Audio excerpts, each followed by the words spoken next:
Why are tech layoffs still happening in 2025?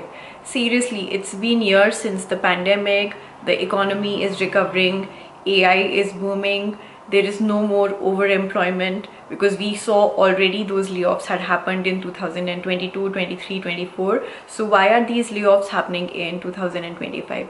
In this video, I'll try to share insider's perspective as someone who is not just reading these headlines but also witnessing these events unfold in real time. And I'll also try to answer as to whether I was also impacted, whether I was relieved, and whether I will get to keep my job or not.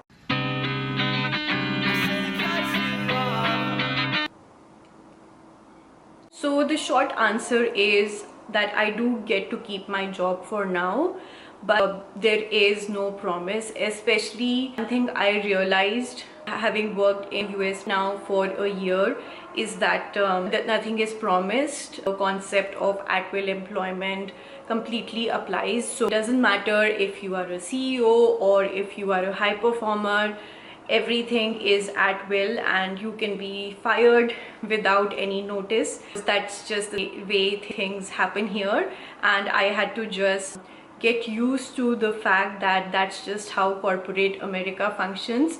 And that's the first. The second reason is, of course, state of the economy.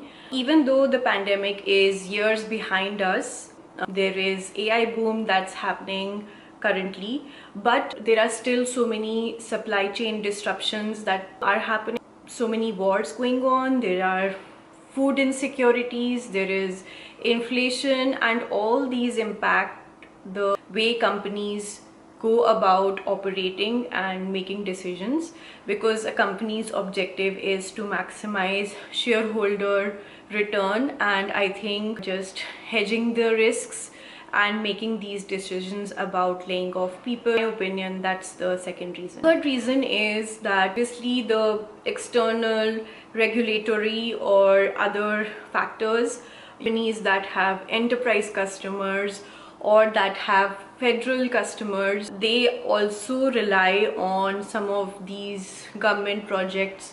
And so when those contracts or they don't get renewed, then it doesn't matter if that segment or division within the company was high performing or was registering profit. That doesn't really matter. What really matters is that the contract did not get renewed and whole teams get laid off and get impacted as a result of that, and their positions were actually eliminated because they were not needed anymore.